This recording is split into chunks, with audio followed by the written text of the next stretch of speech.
We were this close to having a Yuri situation. This close. He could have gone with, SQ, could have hung out with Comet or something like that, but no. He has to run off with Xiaoming and get all swooned over with Xiaoming. But no, episode 10 of Gnosia. What a very weird episode. I think overall this episode felt a little all over the place. I think we covered a lot of stuff in this with the perspective of Yuri being a female. Getting to Xiaoming, how much he cares for people, getting into his backstory, getting a little bit of a dabble and a confirmation around Krushka / Arya, and then, technically a little bit of dabbling into Rashio, which it felt like most of Rashio was just kind of repeating what we already knew. But very interesting episode overall. It does really feel like this was a little bit out of place. I think I heard some statements here and there that this was not in the game, or maybe the aspect of Yuri's gender was not in the game, which kind of makes sense to me. I think overall, I've always assumed that Yuri was sort of like the little vague, very much so a cutesy boy type of thing. And I think I assumed that was the case because I think he said Boku before, but that's not necessarily, doesn't confirm nor deny. That's just a way of actually speaking. But I think it was always kind of left vague, probably for the fact of whoever's playing the game can kind of be a self-insert. But to now have this episode sort of confirm, or at least if it's an original episode, sort of just kind of go the route that this has always been a boy in this particular telling of the story, and now suddenly they're female, and now they get to see the world from a different perspective. A lot of this episode seemed to kind of hint on the idea of an experience that he never has before. The idea of, yes, the vulnerabilities of being a female, being alone with a man that could potentially take advantage of them, that kind of stuff actually coming to forefront. And it all sort of, again, telling the story of what Xiaoming is and how much he cares for people, that he wouldn't do something like that, even though he wants to threaten it. But anyways, let's get into the episode proper before we forget anything, but opening up with, yes, Yuri waking up that he is, in fact, a female now. I like the very nice censorship there, covering up, then pulling hands away, and then suddenly Setsu's in the way. Doing a very good job there. But no, what I loved is that, yes, he's like, oh crap, I'm actually female now. This is weird. This has never really happened before, but I guess I've been in Gnosia before, so I guess it makes sense. And then within a scene change, he's already getting into it. I had like a Mahito situation where suddenly now he's posing in front of a reflection and going, T. And Setsu has to catch him. Completely embarrass him. But yes, they get to the meeting. We find out this is going to be another one of those loops where Xiaoming is a Gnosia because he's locked up. And I think Yuri picked up that very quickly because, the last time that we had Xiaoming as a Gnosia, he was locked up. Now, technically, there was the situation where Yuri was the Gnosia too, but I think because they were in contact with him before he locked himself up, maybe it was different. But yes, in this loop, what we find out later on is that Xiaoming is the Gnosia and doesn't want to harm other people, but also doesn't want to lie to other people and, again, put the Gnosia into threat. So he's locked himself up. Additionally, we find out that guard duty is Rashio and Shigemichi. This time, they actually say specifically they're confirmed humans, which I wonder now if the previous one was a mistranslation, because here, they're not even doing the whole, they potentially could be human because they were on the ship during the attack. So that's kind of oddity there. But yes, Yuri decides that he wants to go and talk to Rashio. And as he's trying to find out where Rashio is, Shikimichi's trying to riz him, trying to throw some charm. And I'd be like, my gosh, is this what women always experience with men, that they're always so stupid? But here was the most interesting scene in the entire episode. I am still stuck on this even to this point after watching the episode. We find SQ and Remnon, and SQ says, I guess you do remember Papa. He says, why? He says, you know why, because I love you. Before Yuri interrupts them. What? What is this scene? I'm like, what?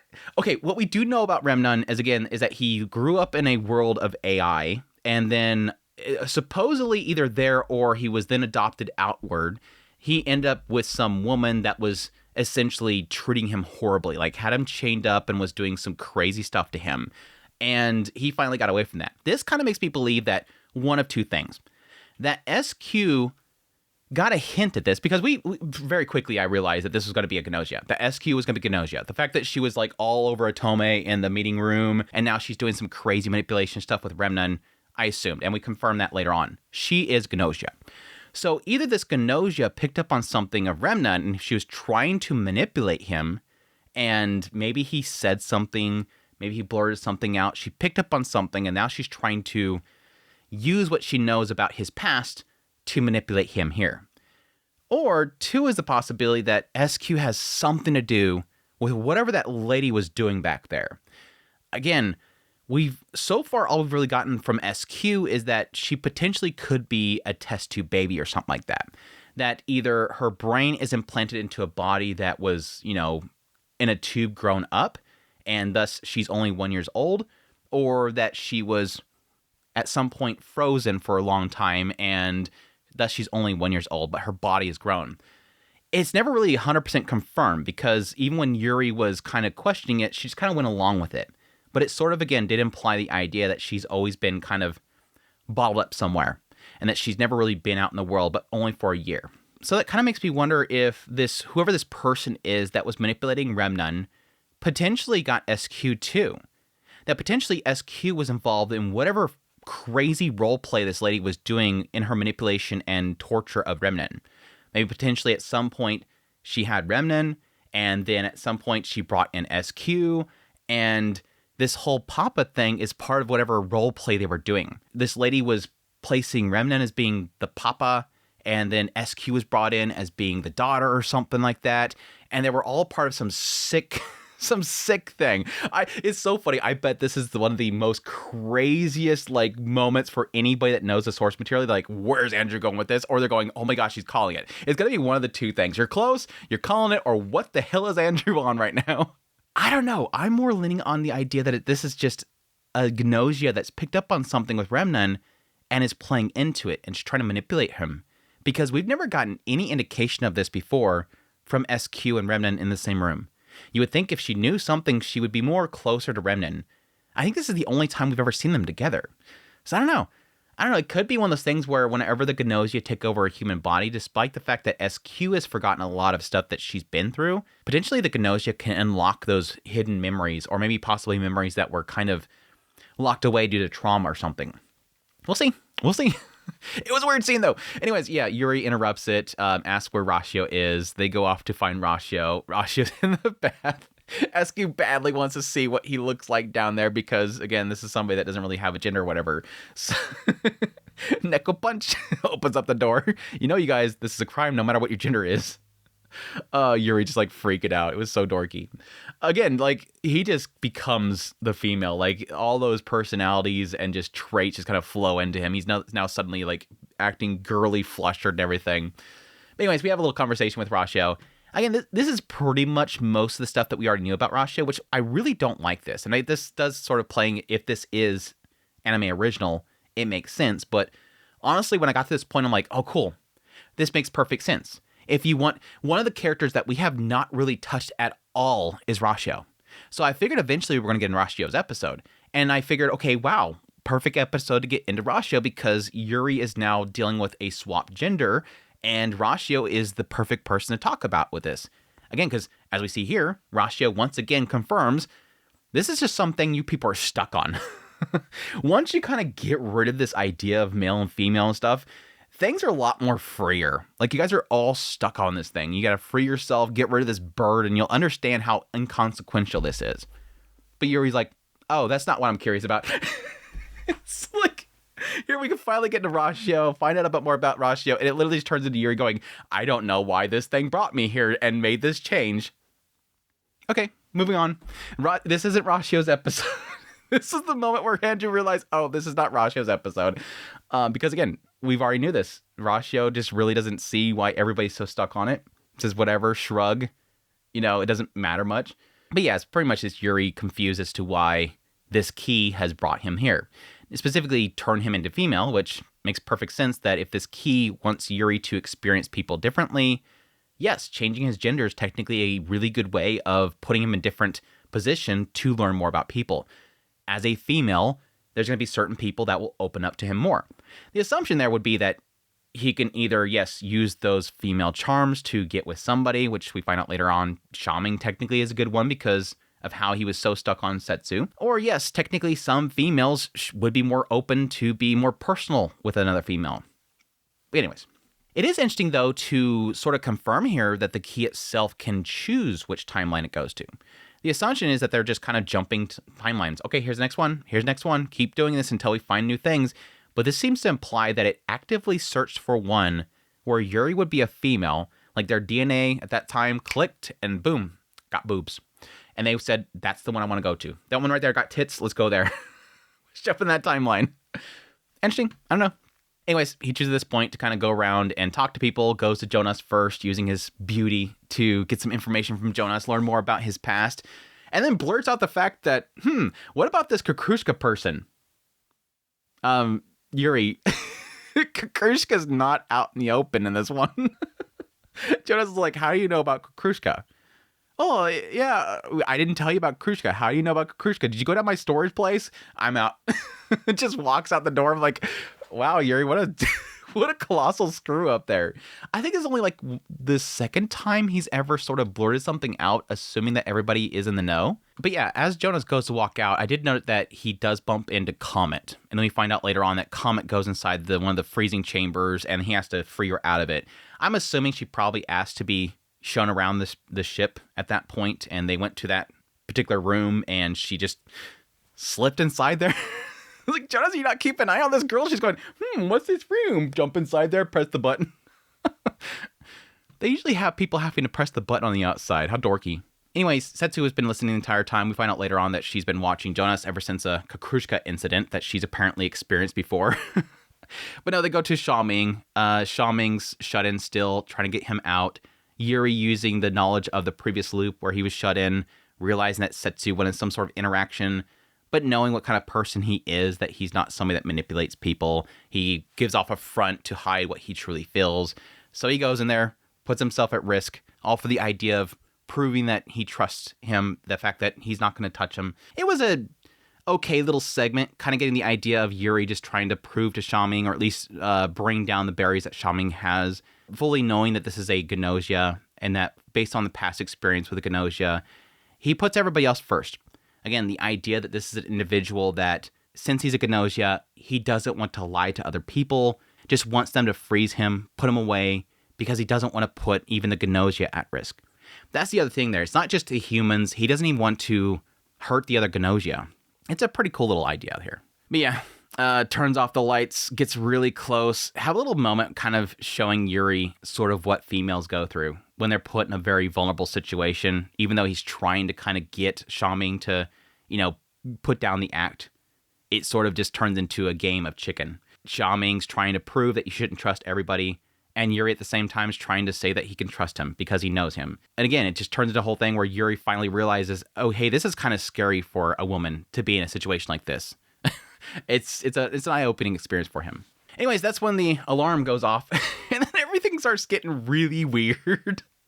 They rush out there. They find there's some slime thing, which I immediately realized was going to be Comet's slime that's on her skin because it had that same sort of tattoo design. But this slime thing is eating Remnen. And then out of nowhere, as they're deciding to flee, freaking Shigemichi walks out and is like, guh. And then his head starts like expanding.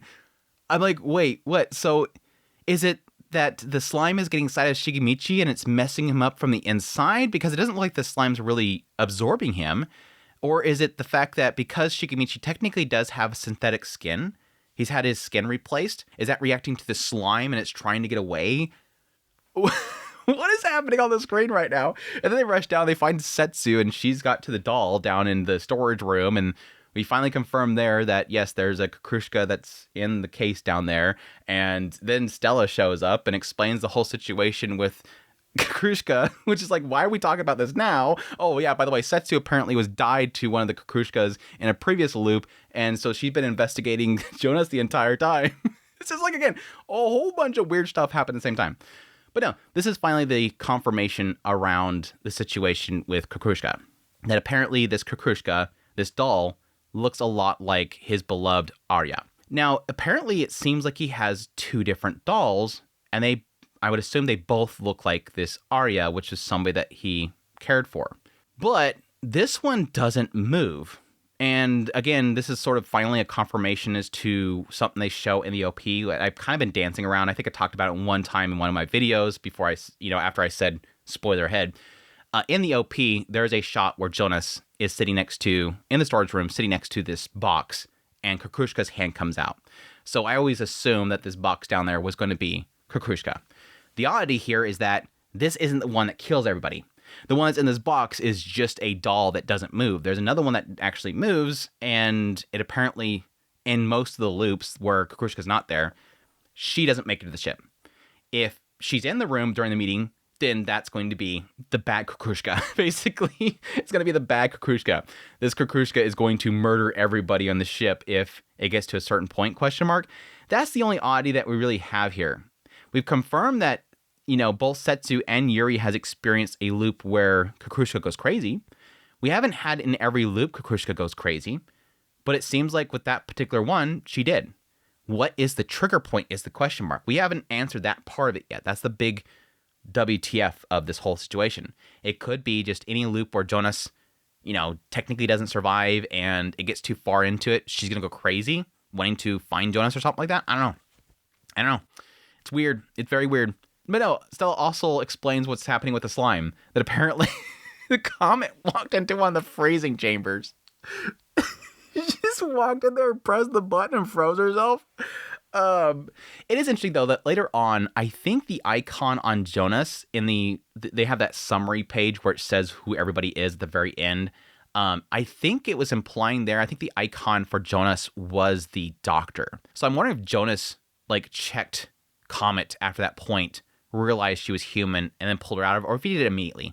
I don't know. I think there's a process as to identifying that during the warp or whatever, but anyways, yes, he pulled her out immediately. The slime thought that she was dead, and so it's looking for another host. Apparently, it didn't check with Jonas. It just went straight out. I like that shot where Jonas is holding Comet, and he's got this look like, oh crap, how am I going to explain this to everybody? It's totally like a caught red-handed moment, like, wow, shoot, dude, what am I going to do now?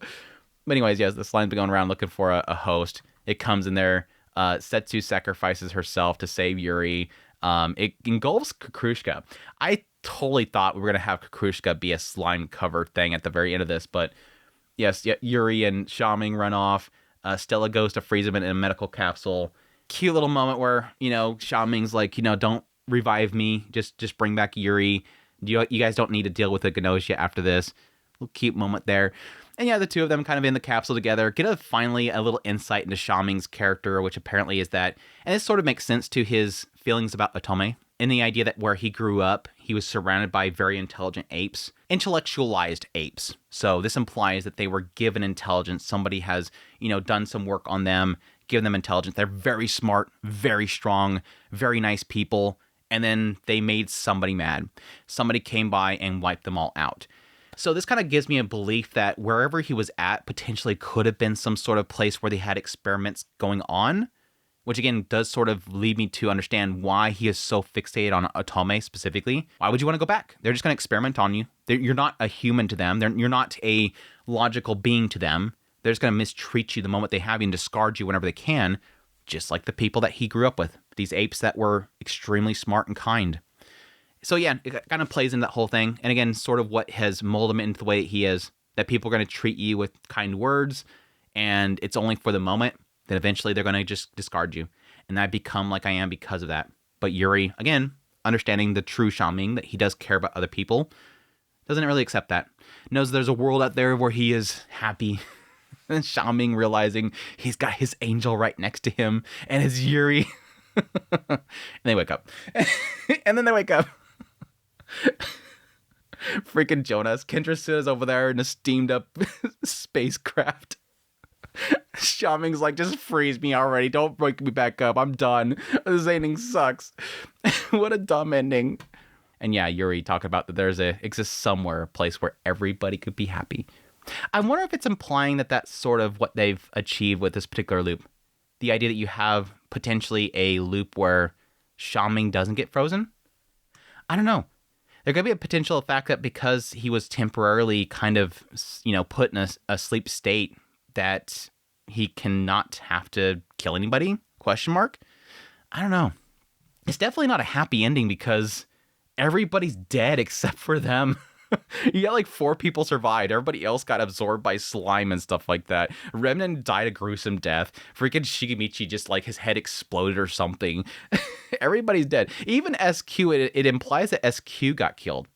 I don't know. It looked like the sign that she had was freezing, but she must have been killed by the slime because they didn't even go to a vote process. This was a no vote loop at all. So, I don't know.